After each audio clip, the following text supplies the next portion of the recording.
Welcome to DC. And here it comes. Swing and a miss. And a World Series Game 7 winning Curly W is in the books. Dagger!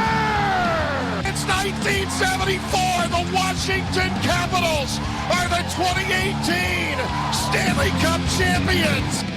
Don't like that. I like that. You gotta like that, right?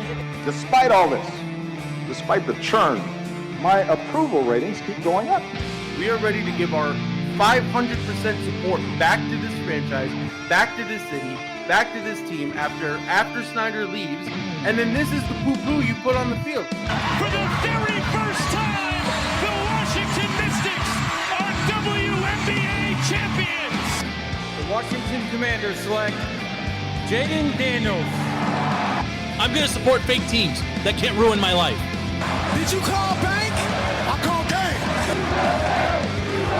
Thank you. Sorry to keep you waiting. Complicated business. Defeating the Curse, episode 361.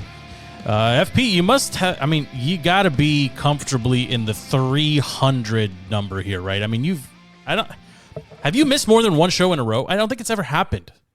I think there was a time during the dark ages where it was just me and LP carrying this show.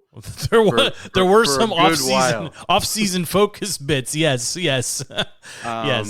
Yeah, I would say I'm north of 320 probably. I think comfortably.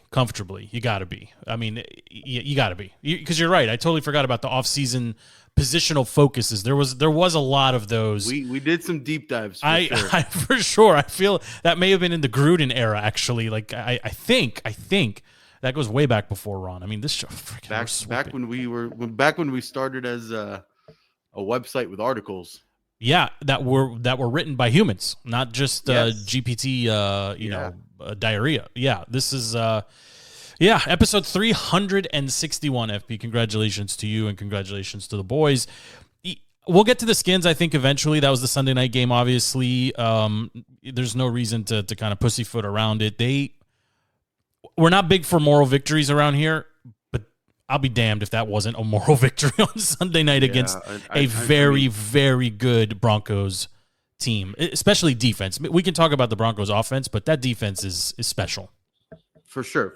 And yeah, there's not a lot negativity that I have to say about what we saw Sunday night. There's commentary about the timing of everything, I think, that I have, but we can get into that. Well, let's Thanksgiving. Let's go. Thanksgiving slate. Let's start from where we left things, on the last episode, which was Happy Thanksgiving all around. We were looking forward to 3 Thursday Thanksgiving games plus a Black Friday Eagles-Bears game. I think we had agreed those were the 4 best games on the weekend slate, and then obviously we had an interest in the Skins-Broncos on Sunday night. The 3 games on Thursday were phenomenal. I guess we could poo-poo a little bit on Bengals-Ravens. That maybe was probably the worst of the 3, but overall, I would say those are 3 of the top 6 games of the weekend. Yeah, even the Bengals-Ravens game, there's a lot to dissect there because Burrow coming back completely changes the dynamics. Coming back and throwing 50 times. Yeah, completely changes the dynamics of that team. Lamar doesn't look like Lamar anymore. But you really have to dig into it from the beginning, right? Like Lions-Packers was Lions-Packers, right? And then Cowboys-Chiefs. Yeah. Are you asking me or telling me? I'm trying to remember. Lions-Packers was good. Sure. Yeah. But it's kind of shocking to see sort of the downslide the Lions are going on, and when you realize what the Bears are doing. Well, I want to come back to the Bears. We'll talk about the Bears when we get to the Friday game, but the Chiefs and Cowboys game for me was the single most appealing game of the entire weekend slate. Yeah. I remember talking about this last week and telling you boys, like, I want to see the Cowboys to my eyeballs. Forget about records. To my eyeballs are a really good team. The record says one thing. My eyeballs tell me something different. Jerry Jones is out there continuing to trade and tinker. He's GM'd the crap out of that roster, and for all the heat he was catching for Micah early in the season, that defense It's adequate. It's not amazing, but it's good enough to compete, especially if the offense continues to do. I mean, can you name give me a better wide receiver tandem right now than Pickens and CeeDee Lamb? There isn't one, but I mean, if someone tell me. Yeah, you could maybe say Amon-Ra and Jamison Williams. No if chance. Amon-Ra is healthy. No way. He's not healthy, first of all, and He's no not healthy. way. But no, I mean, George Pickens might be the greatest offseason signing that we've seen in the last 5-6 years. I mean, this is similar to like when the Eagles went out and got AJ Brown and he was an immediate impact player. Obviously, you know, there's drama and that comes with that later on. But yeah, right now, I mean, Pickens, for all of the crazy that he had in all of his years in Pittsburgh and kind of just being that diva and being, you know, getting flags nonstop and OPIs and off the field issues and all of that stuff. You give him a real quarterback, you give him real 50-50 balls, you let him go out there and do everything that he's basically been complaining about his entire time in Pittsburgh. He capitalizes. He shows up. He does the magical catches, and it's kind of insane. But it also shows change of scenery for a lot of these players across the league. Is huge. I want to underscore something you just said. Maybe it wasn't him. Maybe Tomlin is just maybe Tomlin is a dinosaur. Maybe he's aging in front of us. Maybe boring offense. Maybe booed in the crowd. Yeah. Maybe Russell Wilson was not the answer. Maybe Aaron Rodgers was not going to be the answer. Like, it's possible that Pickens was right all along, right? And the belly aching of just throw me the ball. Yeah, nobody. Who was going to throw him the ball? Like, who was going to throw him the ball? Well, it was that, and it was also he was sick of only getting go routes. He was sick of only running 50 yards down the field, and then the quarterback not being good enough to get him a ball that he can jump for. So, yes, I mean, it's Justin Fields. It's Russell Wilson. Think about that. Think about that. Like, who was going to throw him? Yeah, I mean, who did he have before? Kyle Rudolph, George Pickett, or it was Fields. It was Fields and Wilson last year. Kenny Pickett. Kenny Pickett was the year before. Yeah. He had a bunch of nobodies. Yeah, but they did a number on, and we said, like, the Chiefs are. It's a good defense, regardless what happens about that team. It's a solid defense. Spags is one of the best DCs in the league. That's not an easy. Sure, and they were in a position to win. They were in a position to win that game. But today, as we sit here now, right on the precipice of Week 14, the Chiefs are on the outside looking in, right? And they are, when you look at, again, eyeball test says they're probably better than the Patriots, and they're close to the Broncos. But the record matters. You can't just ignore it. Like, it's obviously the key metric here that decides who gets in and who gets out. And you just got to think, and maybe this is too, maybe it's too on the nose, but the Chiefs have been so good for so long. Like, think about how far they've come over the last 10 years, right? Young and hungry to complacent, maybe too strong of a word, but like, they've got other things going on. Like, Mahomes has a family and other interests and ads and whatever. Maybe just like the hunger isn't there. I mean, it's possible, right? But I mean, Andy Reid has that team always ready to compete. They just lost a little bit of that magic, and maybe it's the refs aren't necessarily going their way. We can talk refs, sure. But I mean, there's something that changed from last season to this season, where the magic of Mahomes and just the incredibleness and all the reasons that Collinsworth can't get Mahomes' name out of his mouth, those reasons are kind of gone this season. Now they're just sort of a regular, well-built team that has struggles of a regular season, right? They're ups and downs, ebbs and flows. And then if they do push to a wild card, you probably don't want to see them in the playoffs. No, absolutely not. Experience is massive when it comes to playoffs. And can they go into New England and win? Yes. Can they go into Buffalo and win? They've done it. Can they go into Denver and win? Of course. Like, the only team, and which would never happen anyway, that would give me a little bit of concern would ironically be the Bengals. Right. And it's only because of the offensive capability of that unit. You know, like, Nix is still learning how to quarterback. May is still like they haven't had those pressure playoff bad weather games. Yeah, if you put in a Burrow versus Mahomes circa 3 years ago AFC Championship, that's going to be cold and flurries. Josh Allen can beat him. Burrow can beat him. Yeah. I like the young guys they're coming up, but the super young guys, they just don't have the experience set. Even when you look at a Daniel Jones or Stroud, which Trevor Lawrence, all of these guys, they're all playing great, right? And obviously, if you're going to Jacksonville and it's sunny and 70, it's going to be a different story. But go to Cincinnati and win in a snow game, I'm betting on the home team. Go to Buffalo and win in a snow game, I'm betting on the home team. There's one team that we forget in the AFC a lot that is still up there in the records, and that's the Chargers and Herbert, right? I knew you were going to say the Chargers. I don't know what to make of that team. It's hard to decide if that's going to be a team that can come out and beat you or if that's a team that's going to lay out a dud. Herbert is good. Yep. They just have to overcome some injuries on the O-line and whatnot, and if they get Omari and Hampton back and all of that stuff. But if they start getting healthy, Justin Herbert's another one of those QBs that can come out there and he has a little bit more experience. Sure. Yeah. And they can run the ball if they commit to it. Like they can shorten they can take away time of possession. Like they can do the something. AFC, I think, is a lot more even record aside than the NFC. I agree with you because the teams that are at the top of the record book, the teams at the top of the standings have the least experience. Yes. And when you get to the softest schedules. Fair also, right? There was a meme, I think you may have posted, somebody posted in the offline chat of, congrats, the Patriots are, 102. Like they're just winning, they're beating everybody, but they're also beating nobody. Right. So, again, for the Broncos, I mean, I'm a Knicks fan, right? But I'll tell you, having watched the full game uninterrupted on Sunday night, May's the better quarterback. But they both have flaws, significant flaws. And if you tell me it's going to be pressure situation, tie or close to tie going into the second half of a bad weather game in the playoffs, I'm going to take the experience. Like Burrow, once upon a time, we said the same about Burrow, right? The only quarterback we never said this about was Mahomes because he came right in and if you remember all the way back to his rookie campaign, he came in, they traded Alex Smith, and he was amazing from the beginning. Well, yeah, and he was doing things that nobody had seen yet from the quarterback position. Absolutely. With the sidearms and the no looks and the insane escapability. But it catches now up. You're getting a little bit more of that. Sure. Yeah. I hear you. FP. To go back to that slate of Thanksgiving games. I mean, the Packers did a number against the Lions. The Lions were expected to win that game.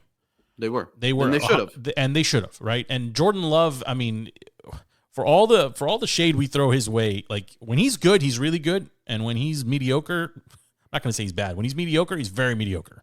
That's the Packers are one of those teams where they truly need to fire in all three phases of the game to win. And if one of them slips, they're not winning. Yes, I'm with you. I'm with you. The Lions, conversely, don't have to do that, but they can't seem to just. I don't know. It's like they're falling asleep at the wheel. Doesn't it seem at times that the Lions are just happy to be there? They became predictable on offense, and that's what they're missing Ben Johnson with is when Gibbs goes out, Swift comes in, what's going to happen, right? You know that you should feed Gibbs all the time, but you can't. So then you start targeting Amon-Ra or Jameson or losing Laporta was a big deal for them. Like it looks easily fixable. I just don't know if Dan Campbell has the chops to call that offense or continue calling that offense in a way that pushes them deep into the playoffs or through some of these division matchups towards the end of the season where everybody knows everybody so well.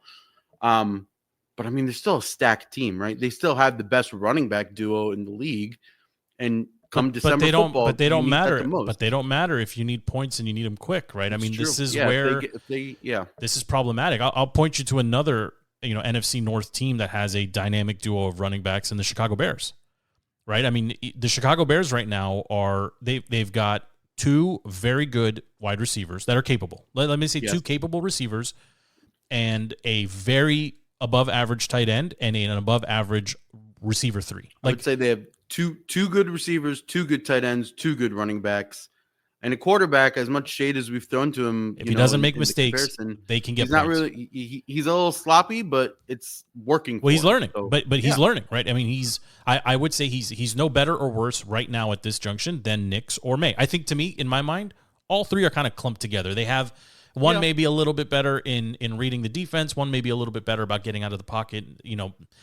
Staying slippery, so to speak. One may be a little bit better just under pressure, being Nick's. What he's done Just good at not taking the sack. Like he's sure, but in the football. how many games have the Broncos won in the last 3 minutes of a game? Right, like there's like between the three of them, like this is a really good. Obviously, Jaden is a part of this as well. This is a really good wide quarterback class. QB class, yeah, it's a very good QB class, and it's crazy to think that 3 of the top 4 picks, right, in last year's draft are leading the NFL right now from a statistical perspective as far as team wins. The Chicago Bears are the number 1 overall seed in the NFC. Yeah, it pains me to say that because I've been forced into this fake rivalry with them, and I don't actually care about the Bears. But like, if you get on Reddit or you get on X, like the commentary is just Bears fans laughing about Jaden not doing good and Caleb being better. We did the same. We did the same last year, right? We had the local radio show send a care package to the GM of the Bears saying thanks for taking. You remember this? Thanks for taking Caleb. So like, some of this is forced. I'm with you on that. But I mean, you can't take away from from the 3 of them the growth that we've seen for sure from that class. They're all aided by terrible schedules. I understand, but the Bears, the Bears, the Patriots, and the Broncos right now are firmly 1, 2, 3 statistically from a record perspective in the league. Those are all second-year quarterbacks. Like they were forever linked to Jaden, and congrats to them. Like they are. Like, who would have had that on the bingo card going into the season? But really, really strong built teams, really strong rosters where it balanced. More or less was bring in the guy and then run, right? And they had that a little bit more than Washington. I think hold on. That's an important point. I think all 3 have it more than Washington. Yes, 1,000%. All 3. And there's a lot of commentary where people are saying like, They're looping Jaden Daniels in like the back of the class with Penix and JJ McCarthy. And I feel like that's unfair. I get it. Injury, the best availability is, or the best ability is availability, whatever. Like, yep. I'm one of those guys. Season. I'm one of those guys, right? It's been awful, but you also have to look holistically, right? The class from draft day till now, you still have one of these QBs has the most playoff wins, so you can't necessarily dismiss him. And in pressure moments it begs the question of put better talent around Jaden and how good is this team? Yeah, or just frankly get him healthy. We'll get into that when we discuss the Sunday game. Absolutely. We just to take it back to the keep it on the NFC at large here. I mean, we could talk about the Eagles and their. I guess we call it a collapse on Friday night or on Friday afternoon. I think we predicted that they were going to fall apart at the seams and. They're going to have some drama. We did, but the force feeding of A.J. Brown at the expense of Devonta and Saquon makes no sense to me. Saquon averaging 33 yards per game rushing for the season is, I don't know what happened to him. Who had that? Because the O-line didn't necessarily regress. So it's just I'll tell you who has clearly regressed is the quarterback.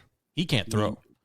He was never able to throw. But there was some element of 50-50 balls or just chuck it and pray that like right now they are forcing the ball to AJ Brown as if it's like a peace offering to keep him happy, but it's actually killing the rest of the offense.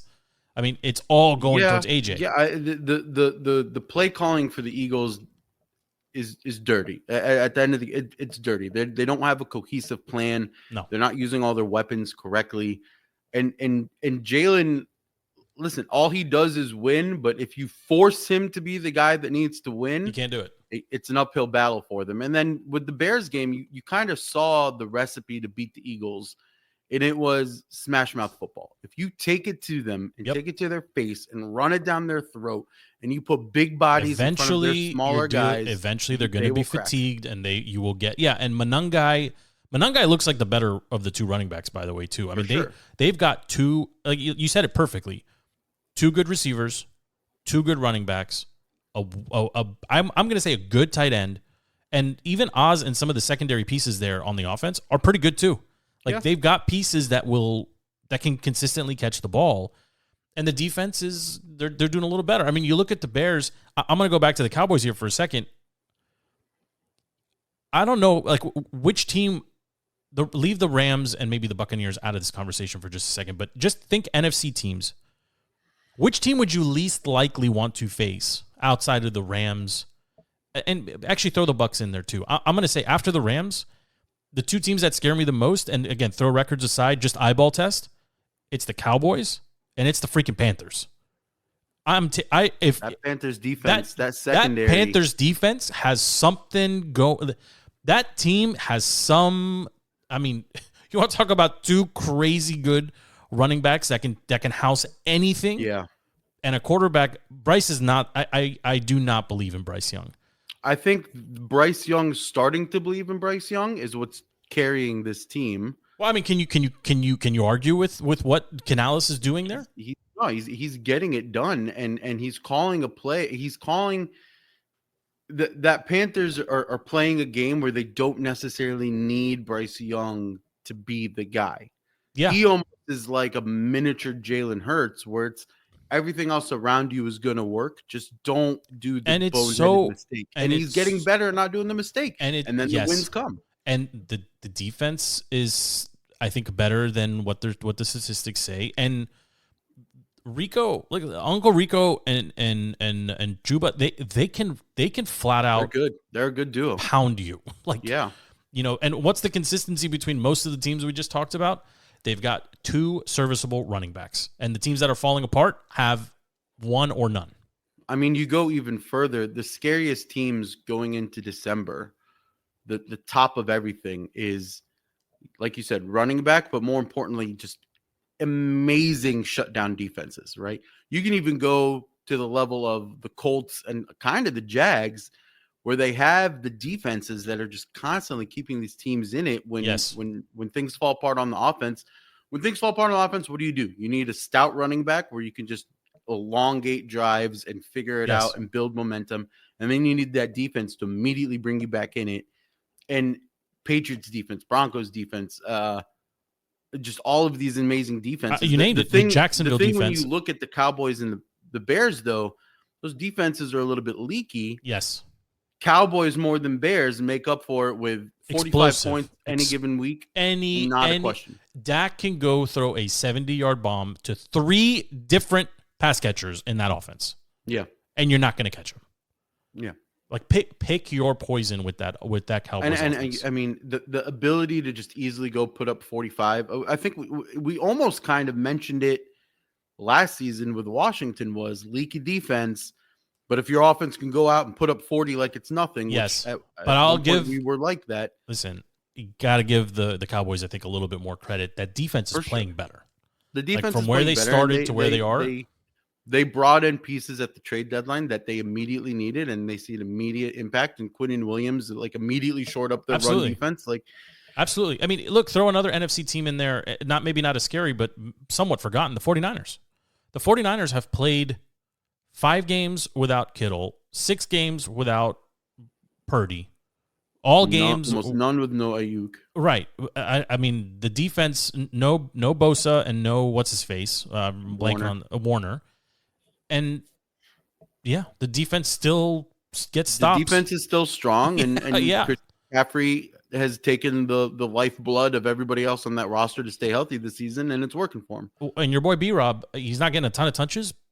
But he's doing exactly what he's done here, which is fall forward for 4 yards. Best case. Yeah, and he only has to do it 3 or 4 times a game to give McCaffrey a break. It's working out great for him. Honestly, Kyle Shanahan might be in consideration for Coach of the Year over if you take Sean Payton, over Vrabel, over all of these other guys, even over the Bears coach Johnson. I mean.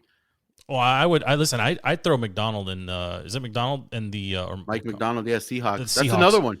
Good running game, amazing receiver, stout defense. It's the same formula. 2 really good running backs, 1 amazing and 1 average pass catcher, and a defense that just doesn't quit. I mean, they embarrassed the Vikings. FB. I mean, there's no other word for it. The team that traded Darnold away and is basically starting over again at quarterback. Yeah. Honestly, I know KOC, he's our guy collectively. I'm not going to. He's a QB whisperer, but JJ McCarthy does not. You can't run. Okay, you gave Kirk, 5 years as the starter, and you said no more, right? But before Kirk, it was Bradford or whoever it was. Keenum. We did this whole conversation, Case I think, Keenum, last whatever it was. The 2017 miracle season that they had. But Darnold was an upgrade. Yes. And he won 14 games yes. against a good schedule. You also can't forget that while they had Darnold, their backup was Daniel Jones. Oh, for sure. Well, I mean, the Panthers, how many teams want to forget that they had Baker on the roster? Yeah, well, yeah, but I mean, you currently, like Daniel Jones, like, listen, he's struggling a little bit because he can't run because he has a fractured fibula, whatever. Yeah, he's And playing that's on a lot of broken his foot. Game. Yeah, that's a or lot of broken his leg. game that people don't realize is his escapability. But Also, I didn't realize he has no neck. He Yeah, has he has like yeah, I don't know what we call that. There's no neck. It's just back into head. I think it's because his head is always back because he's Maybe scared to get hit. I don't know.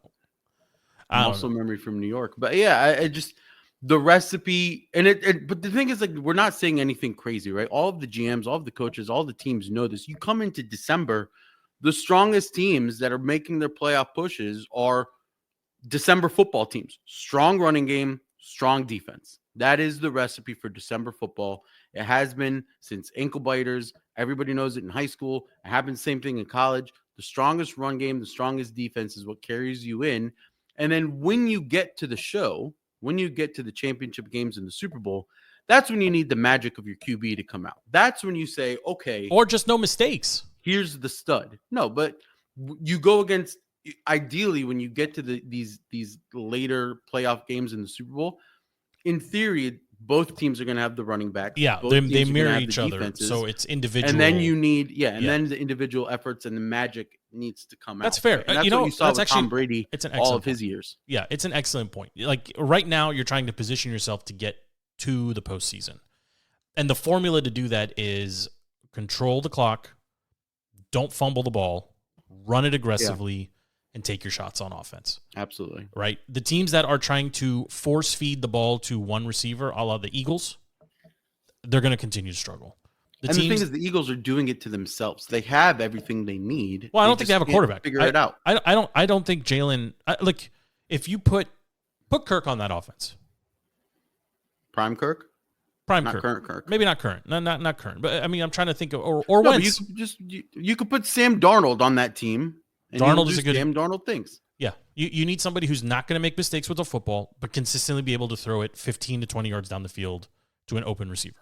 Jalen can't do that, right? And you see the problem now that Saquon isn't running. I mean, the Baltimore Ravens are a good example of this too. Yeah. Doesn't Lamar's? I mean, I know they won 5 in a row leading He's up lost to the a step. There's Doesn't it- something off. I mean, doesn't Derrick Henry suddenly look like a 30-year-old, 260-pound running back? I mean, you could say that if they remembered to use him for Thursday night, they forgot Also to fair. use him entirely. Also fair, but like, don't they just seem that they got really old halfway through the season?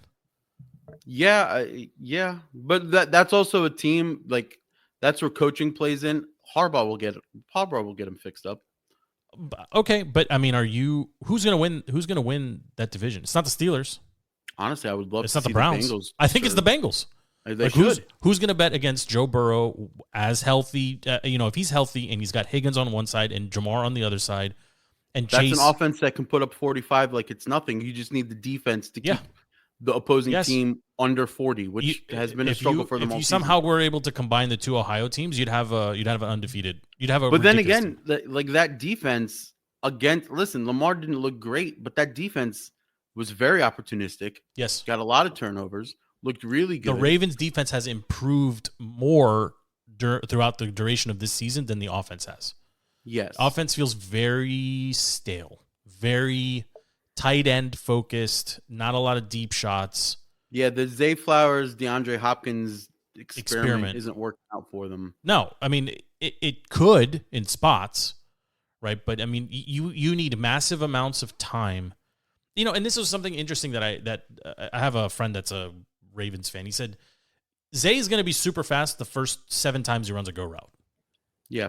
Every time after that, he's not going to be as fast, right? Yeah, sure. You got to capitalize early with that team. And that's kind of how the Ravens have always won. Sure. Was explosive first quarters, 4 touchdowns from Lamar, and then you just kind of coast. Yeah, well, exactly. And this diehard Ravens fan was saying, well, if the offensive line isn't holding up in the first quarter to buy Lamar some time to see Zay on the 2 routes that he runs, how do you expect them to hold up in the 3rd or 4th quarter to do the same play?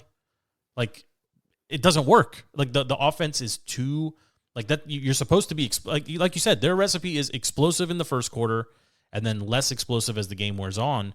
More Derrick Henry, like more running the ball. They don't do that, especially when they're behind. And that game in particular, like Burrow, I don't know how you felt about Burrow. Like coming back from an elongated injury, but throwing the ball 50 times seems questionable. I think it was more what the defense was giving them. I mean, it's hard to run on that in the meat of that Ravens defense.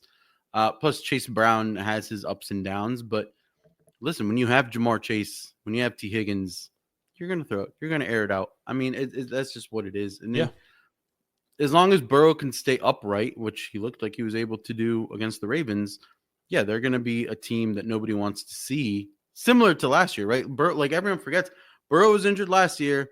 They had a slow start. He's injured every year. Came back, and then they pushed, and they were waiting for wins and losses to see if they make it into the wild card. That's going to be similar this season, maybe even better because they might be able to take the North. But that's a team, nobody's going to want to face that offense. Yeah, in January. Even if they end up going on the road into Denver, they can win cold. They can win dome. They can win outside. They can win inside. Yeah. They can, right? And it's all because of Burrow and and they've been there. Like they're what 2-3 years removed from a Super Bowl? 2, 3? Yeah.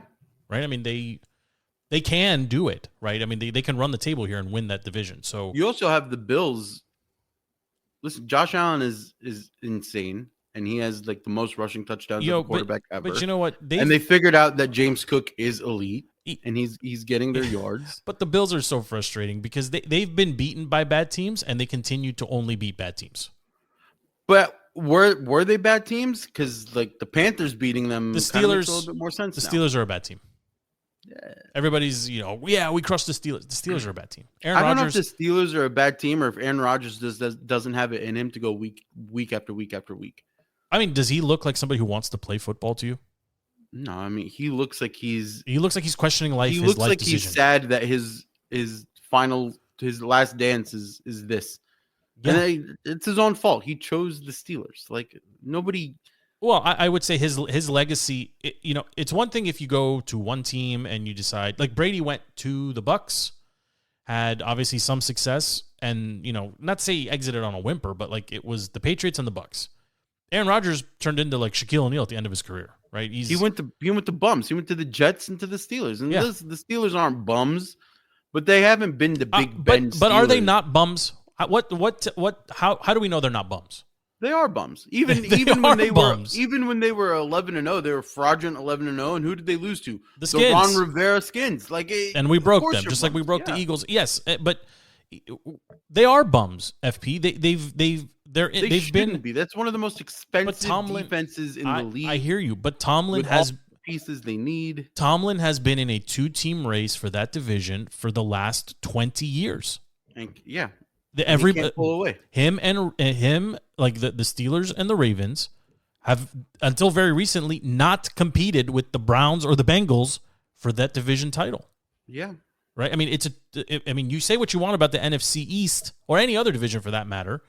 There's some competition, some churn. The Browns have been bad forever. The Bengals have been bad until 5 minutes ago. So the Browns weren't bad when they had Baker. They were just impatient, and they shot. They were impatient, but that defense continues to be. I mean, they're almost there. They are must-watch television. That's how good the Browns defense is. Like they are. Like give me a snow game with the Browns defense. I'm gonna watch every second of it. Listen, Myles Garrett on pace to shatter Strahan and Watt's tied record with games left. Crazy, yes, and he's deserving of it. I mean, he'll probably break it next week. He could. Yes, it's very possible. It's very possible. The only other team I want to touch on, then we can get into the Skins, the Jags. I want to talk about the Jags for a second here. I found myself, I from time to time, I find myself cheering for this team, and I don't know why. I don't know why, but the coach is a boob. The quarterback is a fraud. Exactly. The quarterback, Sunshine is a fraud. I think. I don't think Sunshine's a fraud. I just don't think he is held in the same regard as like a Burrow. Fair, fine. But they do look good at times. Like they look like they can host a playoff game and win. I don't know what to make of them. They are Jacksonville, right? Like They're the definition of Jags. Yes. like we're going to Florida. It's Jacksonville. Yeah, Like, that's good. You know, like all the excitement should be there, but then you take a look and you're like, yeah. But I mean, like they wasted Travis Hunter, Mm-hmm. right? Kind of. Like he's done. They like no way are you gonna have an Iron Man in today's NFL. So you're stupid for thinking you could, and now he's gone. Well, they might still have him. I mean, injury is injury. FP. I'm not going to. But it's an injury that could have been avoided because you tried to make a maybe. rookie an Iron Man. It doesn't work out that way. But they have the weapons, right? Diami and Etienne and Brian Thomas Jr. and they have a good defense. They have and receivers. The O-line is They have receivers. They have They a have good the offensive weapons. line, a good defensive line, a serviceable. Like they should be consistently better than they are. I think their problem is well coached, sure, but not. They don't have grit. You don't look at that team and you're not scared of them. They don't have any like. Yes, they scare nobody. They strike fear in nobody's heart, but then also sometimes they're just really sloppy and it's just really stupid mistakes, and it's very easy to clean up, but they just keep making the stupid mistakes, and it's not really all on Trevor Lawrence. And I've been kind of up and down on the Jags. I think there's a few episodes ago I almost had them in my top 5. They're a team that can compete with anyone. Yep. And it'll be interesting, but unless they're hosting a playoff game, they're not. Yeah. Yeah. That division is interesting because the Texans came out of nowhere. Well, and talking about And the recipe, that is probably the best defense. literally the same recipe: a very good defense and 2 running backs, one young and one old. Right? Is it Chubb and Marks? Is it Marks? Yeah. Yeah. Woody Marks, Chubb, Nico Yeah. Collins, CJ Stroud coming back from. What happened to from Tank? concussion. Is Tank not on the team anymore? I think Tank. He's the one that had his knee The leg triple explode. Yeah. But the recipe is the same recipe: run the ball, control the clock, Good tight end, Dalton Schultz. be amazing on defense. But that defense, over all the defenses we mentioned, Broncos, Patriots, Yep. Bills, Yep. Ravens, whatever, that defense. I mean, they It's take insane. away everything. And the fact that they were basically like a 2-win team, stormed ahead. They did what the Ravens wish they could do, which was lose their guy. Everyone thought the season was shot. Win a bunch of string games. together 5 wins, and all of a sudden they're pushing for the division. Well, in the end, the Texans and the 49ers both have won games consistently this year with their backup quarterback. Yeah. That is not the norm in the NFL. No. Like, it's just not, right? Mariota came in and beat up on... Mariota. Oh, yeah, apparently. Beat up on the Raiders and then lost to the Falcons, and now like every other team that he's played for or played, whatever. Let's talk about that. Let's get into the skins here. This is actually might be a record for the pod. It took us 361 episodes minutes, to go yeah. 38 minutes before talking about the home team. Where do you want to start with this team, right? Because we're a couple days removed. I don't want to be hyperbolic about the coaching because there was a lot of positives that we saw on the field. I'll give you a couple. Terry McLaurin, when he's on the field, changes the dynamic of the offense. He is that guy. He may not be a 1-1, but he's our number 1. And he changes the way the defense plays against our offense, regardless of who's under center. He will consistently run his routes correct. He will catch the ball. He doesn't make mistakes. Fan favorite through and through.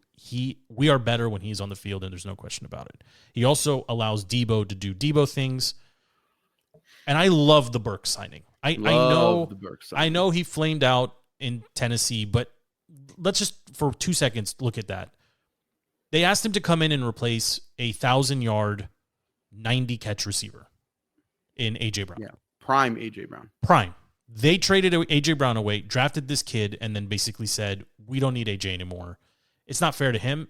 And in the end, he's a giant by comparison to everyone else we have on this roster to go catch balls. He caught the ball. I mean, I know Odell gave him props and blah, blah, blah. He did that with the hand that was just operated on. Yeah. The tape was on his finger, holding his finger in place, and he still stuck it and landed and scored. Amazing catch. And I think he has to be on this roster moving forward. When you look at Traylon Burks. So Traylon or Traylon? Traylon? I think it's Trey Traylon. Burks. Yeah. When you look at Trey Burks. Burks. You have to part of my brain is thinking change of scenery, a la George Pickens, right? Put him in an offense that'll use him dynamically, that has a quarterback. And I'm most excited to see if there's a Jaden Burks connection that happens. Yeah. And if that chemistry builds the end of this season, it's going to be huge going into next season, going into the draft. The only thing I'm excited about here, and sorry to cut you off, FP, going into the back half of the season here, it's a lost season. We're going to have a losing record. Facts are facts.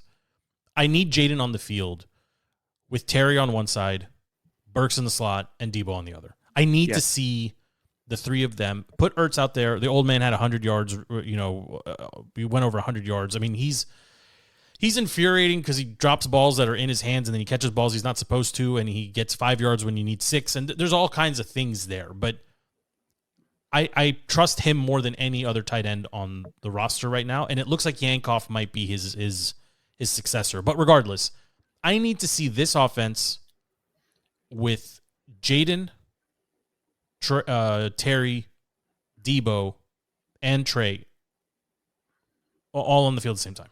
I think going to my just immediate reaction to that Sunday night game, there's a lot to dissect, but I think, like we started the show with, moral victories are one thing, and it was a moral victory, but I think the important thing is we saw a team with fight. You saw a team with an actual pulse. You saw a team, say what you want about Dan Quinn and his delay in taking over that defense. He is a coach, and we'll see it tonight on Hard Knocks. He is a coach that has this team always ready to fight and put in a good effort, right? And you saw pieces, and this is from an Adam Peters mindset. You saw pieces of where you can address in offseason, in draft, in free agency, whatever. And you saw pieces that you don't necessarily have to worry about. The offensive side of the ball, surprisingly, don't really have to worry about them. Maybe running back, but if you have a little depth on the O-line, the O-line, listen, that O-line did amazing. I'm with you. I'm not saying against Broncos. Bring them all back. I think for his rookie season, great, had his ups and downs. Yes. The second half of the season, he is looking way better. And all he just needs is like one off season of strength and conditioning. He'll be he fine. He could be a stud. Like that O-line is not really scaring me. I'll say it. Surprisingly, with Burks, that wide receiver core, we started the season hype about the wide receiver room for different reasons and different players. But if you do really have a Terry, you're probably not going to have Debo again. But if you have Terry, you might have Debo. You again. might have Debo. But if you have Terry, Debo, Burks, Jalen Lane, Luke, and maybe whoever you bring in the draft, right? And it probably is going to be somebody to replace Debo. That's not a bad wide receiver room, right? I would like a young, tall stud to come in, but that's not a bad wide receiver. But that might be Burks. He's 25. Yeah, but that's what I'm saying. Like, there's a lot of pieces that we saw where there was a lot of questions answered Sunday night, but there's so many more questions that we still have to answer. Yeah, I wouldn't say they were answered. I think that may be too stretched for me. The number one position of need is through and through edge rusher. Period. And yes, no debate. Yes. Edge rusher. I don't know how many times we had to hear freaking Collinsworth and Tirico say they can't get out of zone because they don't have edge pressure, because it's impossible to change their defense. And a better quarterback, Nix was good, and he started to figure it out with their tight end. Yep. But I mean, their tight end is also 200 years old. Evan Ingram is not a spring chicken. He ran, especially in the overtime. He caught a ball in the middle of the field and ran in a straight line down the middle of the field. Better offenses are going to figure out your zone defense really quick. So you have to have an edge rusher. You have to be able to get your pressure. You have to find a way to sometimes switch into man. And you might be able to do that if you have your full complement of secondary players, right? Yeah. Like we right now, you still have Dietrich Wise and you still have all those guys. Yeah. But like right now, your secondary, say what you want about Lattimore, right? But Lattimore's not out there. Amos is not out there.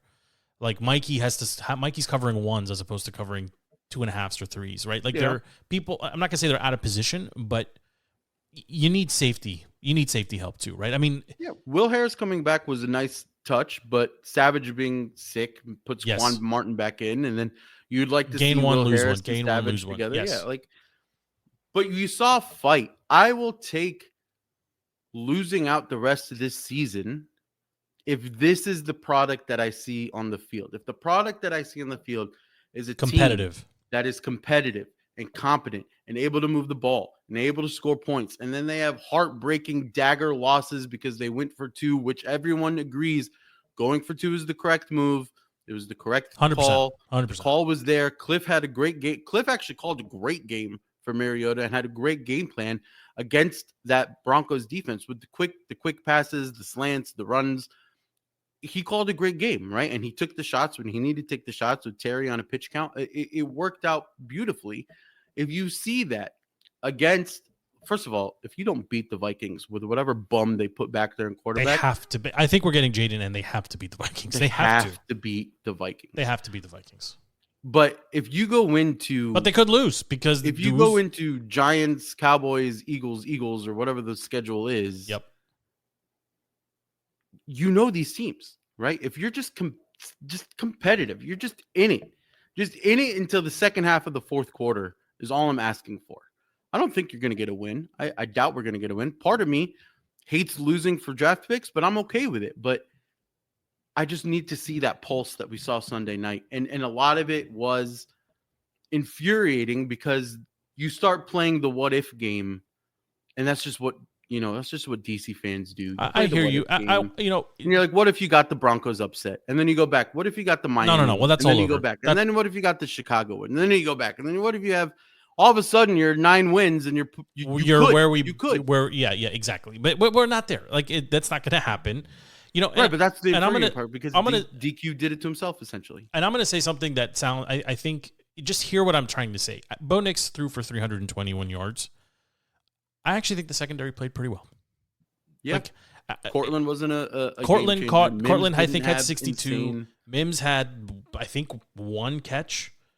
Franklin had 2 catches for 21 yards. It was Ingram at the end, right? It was Evan Ingram that killed him, and most of his yards came on a catch after run in the overtime frame. I mean, they had to play an overtime frame to get to 321. Bo wasn't terribly efficient. I mean, he got sacked once, I know. But I mean, even RJ Harvey, he had a good game, but he didn't average take over. Average 2.6 yards per carry. I mean, McLaughlin only had 6 carries, averaged 4. I mean, there wasn't as bad as this defense has looked. The stretch it wasn't leaky. Yeah, like they had that stretch of losing by 21, for 3 games in a row. I mean, this defense has looked really bad at stretches for whole games on end, basically the entire month of October and November, and they looked better-ish, And the offense, I mean, Mariota made a couple really bad plays. There's a reason why he's a backup, and you saw it. Yeah, but he's still a really good backup. Again, backup. the only position that needs significant upgrading on the offensive side of the ball, in my opinion, is running back. Go get an Etienne or a Breece Hall. Like, just go get a younger 3-down back, and then keep whatever combination of other backs. I don't care, but like you need an upgrade. You need a back who's consistently, here's the ball. We need 3.2 yards. Listen, I don't hate Bill. I don't small. think we should be out on him.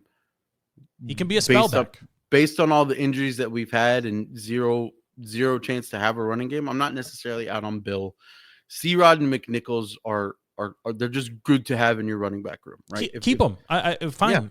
But yeah, I will agree if you go out and you get a stud, like if we found a way to get the freaking Raiders running back, GT.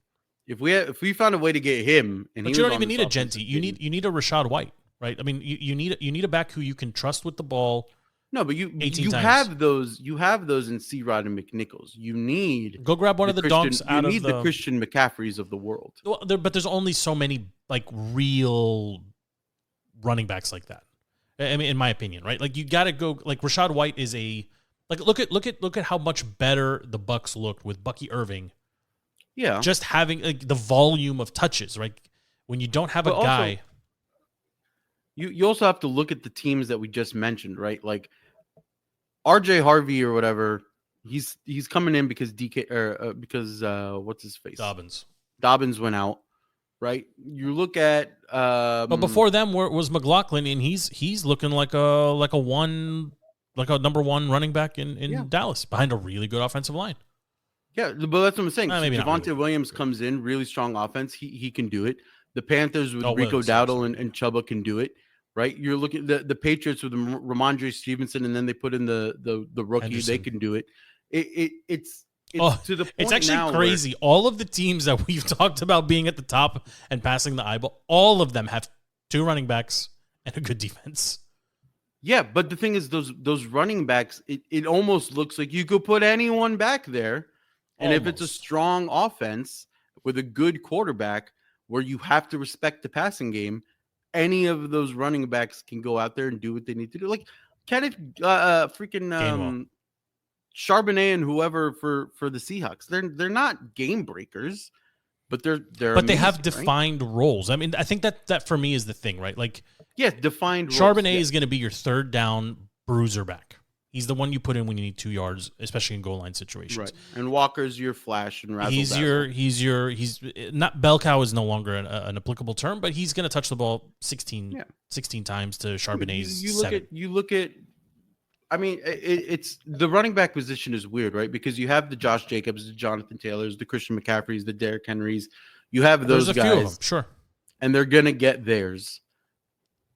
But that's 5 teams and James Cook. That's 6 teams out of 32 that have the true RB1 that takes over, right? Every other team, the recipe is serviceable, mid to slightly above average running backs. You just have to have an extra body, full complement, right? Yeah, and even if you go back a little bit further, but it kind of has been that way for a while. Like you want. Yeah. You know, even here, like you had B-Rob, the bruiser, and then you had Eckler, the pass-catching back, right? I mean, when you get one that does both, basically everyone you listed, and I would add Bucky Irving to that list. I think he's probably add Bucky. Really, and Kyron Williams, maybe. Yeah, Kyron, a good example too, right? I mean, and the Rams have 2 running backs that are basically 100%. They're the same guy, actually. Mm-hmm. Cullum. They're the same guy. This also might be the record for the longest we've gone without talking about the Rams. But I want to talk Vikings just a little bit. Let's do a little preview here. What do you think actually happens on Sunday? Are you willing to put some money on the Skins winning? Listen, if in Minnesota, right? In Minnesota? I think it's in Minnesota. I think it's you saw the heartbeat against a much better team in Denver. You shouldn't be afraid of that offense. I don't know who's quarterbacking, but Justin Jefferson's basically checked out of that offense. Addison too. They're basically non-threats because they don't have somebody to get them the ball. It's similar to what we had on offense for a long time. You almost don't have to respect offense at all. That defense, though, it's a really good defense. They love to blitz. They go blitz happy, but the O-line did great against a better defense in Denver. So I would expect for us to win this game, and I would hope it's comfortably won, right? I'm hoping it's like a 28-10 situation, and Jaden comes out. Do we know who's going to play? Who's quarterbacking? Do we know? I think if you beat Denver, it was 100% going to be Jaden for the Vikings. I think now that you lost to Denver, there's no real rush. Well, I think you have to play Jaden this week because this is the last truly winnable game on the schedule. You have to play him the rest of the season, but this is the week. If he is not cleared for contact or if he's not 200% comfortable, there's no reason. Don't rush him back. Yeah, and at that point, there's no reason. But after this week, he should be fully healed up. Go get your division. Who's starting for the Vikings? Nobody knows. Nobody. It might be JJ. He might clear concussion protocol. I'll tell you, probably going to cut the donk that they put in last week. JJ's the one I don't want to see. Like I'll be honest, it feels like if you're a Vikings fan, you want JJ out there because you're looking at this defense and you're saying, "Show me something," right? Like this is the game you go out and show me something. And like Justin Jefferson, there's no one on our defensive roster right now that can hang with him. No one.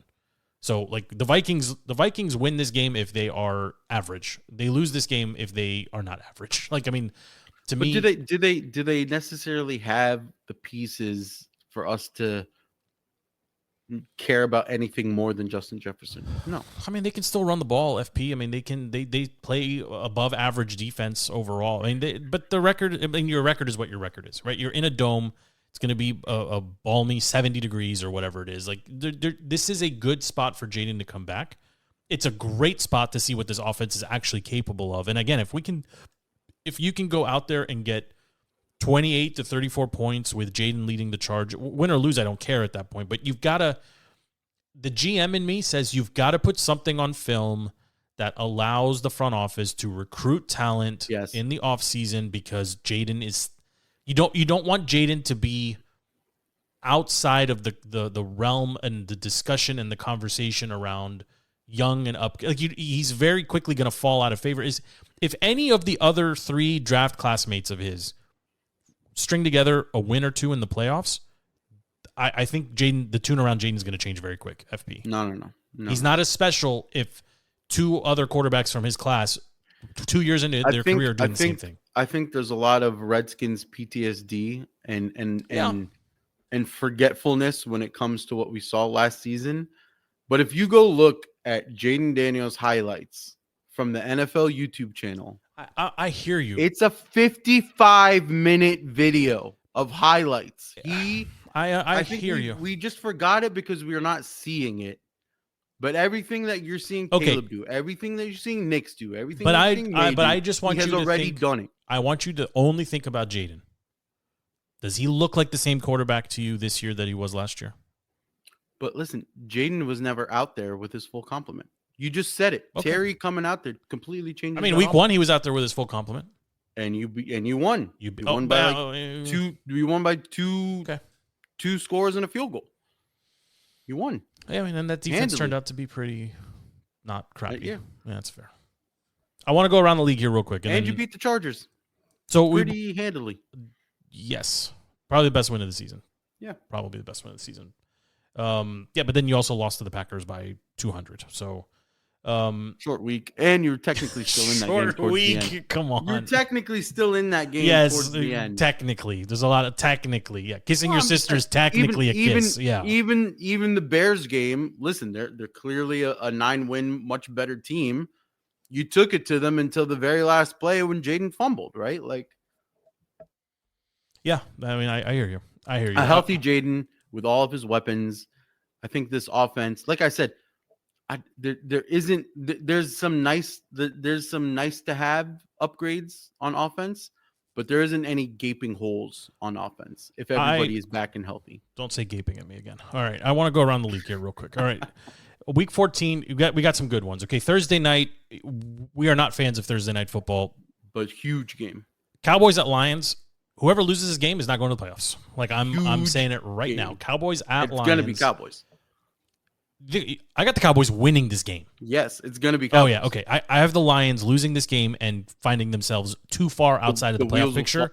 Very fast. Yeah, and hopefully some of their players become available that we can poach in the offseason as well. Like, say what you will about losing 2 coordinators and Campbell's still in charge of that team, but they're not the same team. And I think if the Cowboys come out and just think about this. In the span of a week and a half, they will have beaten the Eagles, the Chiefs, and potentially the Lions. Didn't they also beat the Packers? Am I mistaken that? No, they tied the Packers earlier in the season. But I'm saying in the span of 12 days, they will have beaten, or 13 days, they will have beaten 3 of the final 4 teams from last year. Eagles, Chiefs, Lions. That's huge. It's a huge stretch. You cannot tell me eyeball, no eyeball, record, whatever. You beat them in order. Like, it's not like they were spread out over the season. You're doing this in the meat of the season when you got to get serious about winning.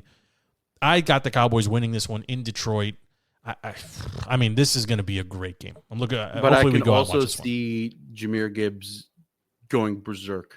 See, I 200 yards rushing. I don't see that, actually. I think there is a ton of pressure. Who's got more pressure on them right now, the Cowboys or the Lions?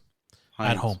The Lions have to come out. Like, this is a big spot for Jared, big spot for Dan Campbell. You know, and if they don't have if Amon-Ra's not out there, they're not the same. So I got that's a huge one on Thursday night coming up in a couple nights. Titans and Browns, I guess interesting just because I think your boy Miles could end up with 7 sacks in this game. I think the interesting part is going to be, I hate Shedeur Sanders, but the headline is going to be how he does against the QB taken first overall, Cam Ward. And that's fine. I mean, he's probably going to go out there and try to prove I shouldn't have dropped as far as I dropped. This game is looking to be a snow game, to be honest. 1 o'clock on Sunday. This is going to be like pin it in the corner of your quad box on the TV. But legit, Miles could end up with 5 or 6 sacks in this game. Easily. So that one will be interesting from that perspective. Seahawks at the Falcons. Yeah, Seahawks will win this game. There's not much compelling storyline there. Kirk's going to die against that defense. Yeah. Colts at Jaguars is a 1 o'clock. Low key. That's for division, isn't it? Yeah. I mean, right now the Jags are sitting on top. So if the Colts want to maintain or get back into the picture quickly here, they've got to win this one. Again, loser of this one is the wild card team. I mean, there is no other way to play this. Yeah. I expect the Colts to go. What's ironic to me here, FP, is the Colts. If you remember, just a couple years ago, they went into Jacksonville needing a win to go into the playoffs, right? And completely shit Carson the bed. Wentz Colts. Carson Wentz Colts and Jonathan Taylor, and they lost. Yeah. So this, I mean, not as big, obviously, because it's the beginning of December, not the last game of the season, but that one I think people are going to be watching. So that'll be an interesting one. Saints Buccaneers is also a 1 o'clock game. I expect the Saints are actually low-key playing a little bit better football. They're 1 QB away. I mean, they got some people. Well, I think they're missing some. Their defense is pretty terrible. But the Bucs need this one bad. The Panthers are breathing down their neck. They need 40 points. They need Baker to look healthy. They need Ibuka and Bucky. Like, they need a signature big time They're win. half a game up on the Panthers. This is a big division matchup for them. Yes. The crown jewel of the 1 o'clock games. Interesting that this game wasn't moved around on the schedule, to be honest. The Bills are hosting the Bengals. You know, again, like we talk about, you know, potential crash course of teams. I mean, there are some good games on this 1 o'clock slate. Yeah. And I'm surprised that one didn't Huge get moved. Playoff implications for both teams right there. Both need it. Whoever, again, similar to Thursday night with Cowboys and Lions, whoever loses this Bengals-Bills game is likely if the Bengals win that game. They're firmly, if they win in this and they get a little bit of help, they shoot the first place in the stupid division where everybody has a losing record. That's massive. If they lose this game, if the Bengals lose it, they don't have a shot at the postseason unless they win the division, which would be very difficult, especially if they don't get the help. But the Bills have to win this game. Like, the Bills don't have games to drop. Pull away. Yeah, especially with a division rival, they need the win in the division also, or in the conference. Sorry. And then obviously the Steelers and the Ravens are beating up on each other also at 1 o'clock. So like a lot gets sorted between 1 and 4 o'clock on Sunday. Dolphins and Jets, not of much consequence, although the Dolphins are playing better overall. I think your boy saved himself. If they figure out how to be the Dolphins of 2 seasons ago, they could also be kind of disruptors in the wild card. They can play spoiler. Yeah, they can play spoiler. Broncos are going into Vegas to play the Raiders. They should win that game pretty comfortably. I think you start all your Broncos from a fantasy perspective in that one. The Rams are going to the Cardinals. This is a lot of divisional games, right? So Rams are going to the Cardinals. And I got to say, the Cardinals, I know they keep losing games by, they keep losing week in and week out. Jacoby's actually playing himself back into a starter role. Yeah. Do you disagree with me on that? No, if I'm New Orleans, I would go take Jacoby. I mean, if I'm New York, I would look at him and say, come Minnesota, I would go take Jacoby. I think there's a lot of teams that would look at what he's doing right now and say he's getting it. I mean, they're losing, but they are competitive. But I expect the Rams to get right very quickly and win that game. Yeah. The Texans are at the Chiefs. That's huge. Chiefs, that's Monday night, right? That's Sunday. That's a Sunday night game. Sunday night. That's the Sunday night game. The last of the I skipped over one. Bears at Packers, 4 o'clock. I'm surprised that didn't get flexed. And it should have been, because if the Bears win this, that's it. Like, that division is done. It's locked up.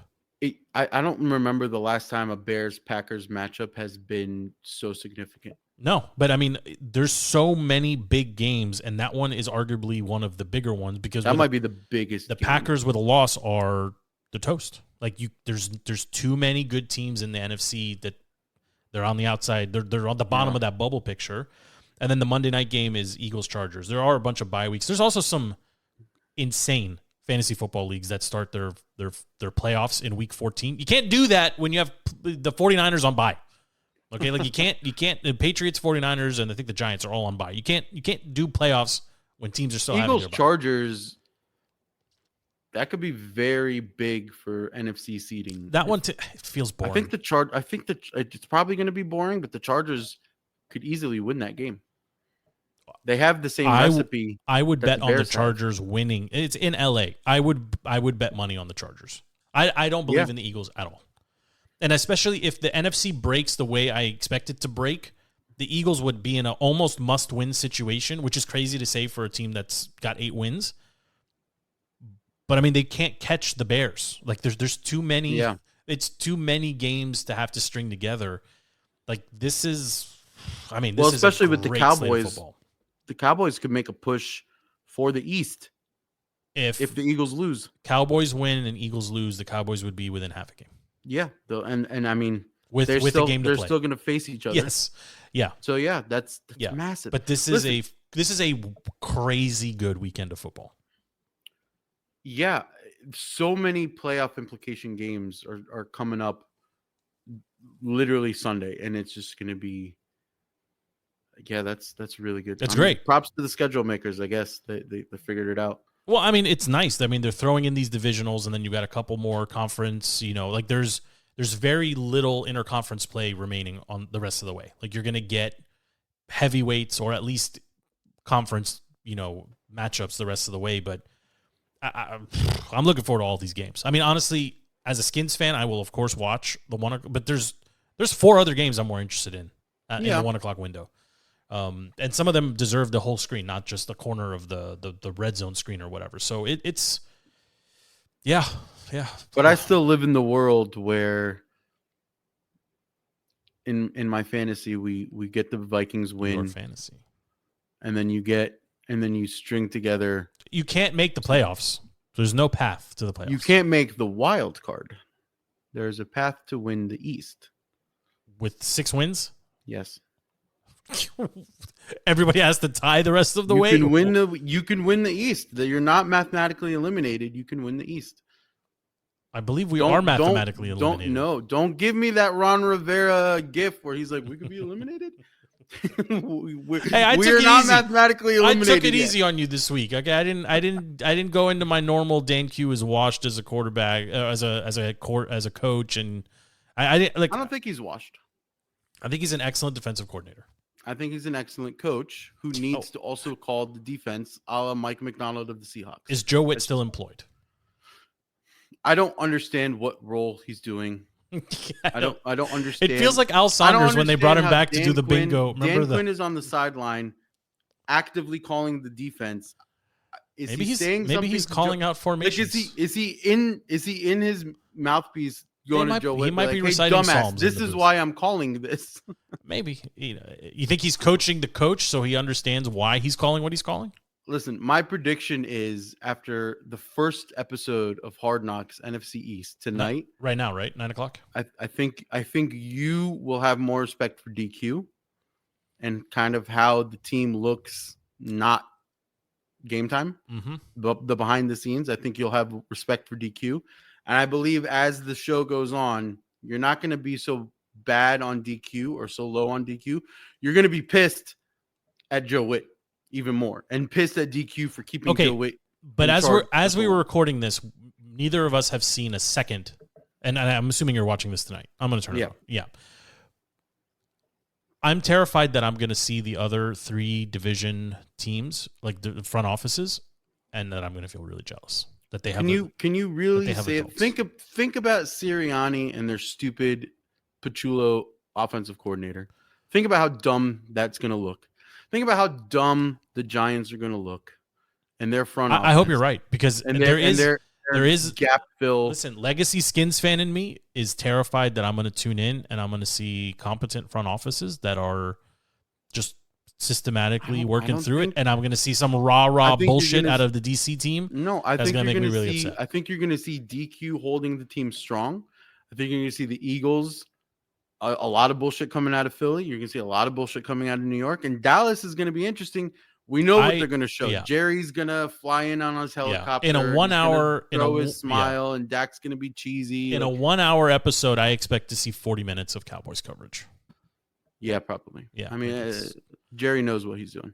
Yeah, he wouldn't have agreed otherwise. It's we're all just a footnote in the Cowboys off season, the Cowboys in season Hard Knocks or whatever they're calling it. So, I want to skip top 5, low 5 just for the sake of time here, FP, if that's okay. Just give me one team that you're watching with curious eyeballs going into this week. Panthers. Panthers are on a bye week. They're not playing. They're not playing. Yeah. Seeing how it falls for the Panthers and what they need to do next week, I think is the most interesting for me. But specifically, it's going to be the Rams. I need them to show bounce back and crush that they are insanely scary and they strike fear into the Bears and the Packers and the whoever's. Yeah. Because I don't think any of those teams want to see the Rams. The Rams are interesting. I don't disagree with you. I think anytime the West Coast teams travel east and they have to play in the 1 o'clock slot, the East Coast teams are at an advantage. Like, you say what you want. Even if you fly somewhere and you spend 3 days there, you're playing at breakfast time. Mm-hmm. So I'm interested to see how they bounce back. And McVay knows this. He wants to set them up to host and be home for the playoffs. So no more snow game and losing to the Eagles like last year. That's right. Or having to go to Tampa and potentially play in a monsoon, or having to go, like, they want to be at home in LA in their own beds, force the East Coast teams to come and play, later than they would typically, but it's just more neutral, I suppose.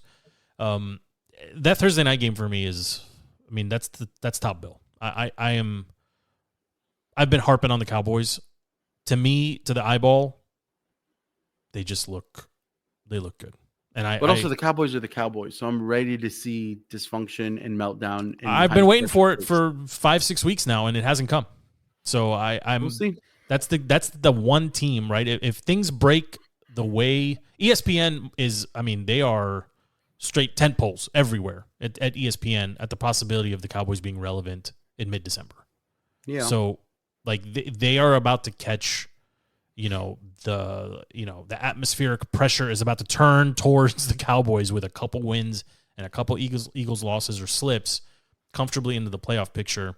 That's the one I'm watching the closest. And honestly, the Bengals and the Bills. That Bengals team. I'm rooting hard for the Bengals to just put it together and to just see them in the playoffs. And I think if they get there, I'm not betting against them. No way.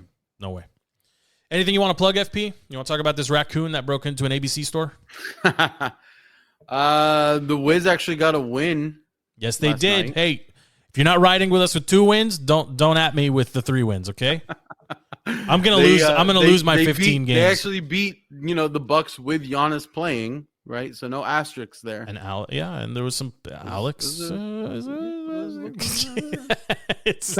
Caps are sort of back on a heater. They're on a West Coast swing. Logan Thompson is probably he's playing well enough between the pipes as goalie that he can probably carry this team to like a conference championship game. That's how good he's playing as a goalie. So big words. Okay. Yeah. Okay. The rest of the team maybe, but him alone, that is not a position you have to worry about, and they'll figure it out. They're still playing fast. That's good. How much are you consuming? How much Capitals are you consuming these days? I try to catch almost every game. Sometimes I'm passively watching. It'll be on, and I kind of listen to Joby and just follow along. But West Coast games, I love it because right now we're gonna finish up this show. I'll throw on Hard Knocks, and then 10:30 I get to start a Caps game. There's no way you're staying up though. Oh yeah, for sure. I love me some Caps games. Okay. Hockey's exciting, man. Hockey's great. It's raining outside. I can't wait. I can't wait to get my iPad start Hard Knocks in bed and fall asleep about 20 minutes in, and then wake up and watch it in the morning. I'm looking forward to that. So It's not a bad alternative. thanks for making time, FP. Episode 361 in the books. The show is DTC Defeating the Curse. You can get it wherever you get your podcasts. Wherever you get your audio, you will find DTC, the show. Just type DTC or Defeating the Curse. You can email us, defeatingthecurse@gmail.com. One logistical note, I'm looking into Patreon and potentially moving us over onto that platform. A little bit more engagement, a little bit more control on when we post and things that we can do over there. So stay tuned for further insights into potential move over to that platform. But for now, thanks for riding with us. Hail to the Redskins. I think we want them to win against the Vikings. We will see, and we will be back here next week to do I guess unpack all of the shenanigans of the NFL week, and we'll talk some Hard Knocks next week too. It's unofficially OMC, and for the record, I kind of forced FP and Stevie to watch a terrible movie, and maybe we'll talk about that next week. It was so bad. It's so bad. I shouldn't have said that. I should have told people go watch. What was it called? Bad. Go watch Flight Risk on HBO. We're going to discuss it next week. Until then, we are out.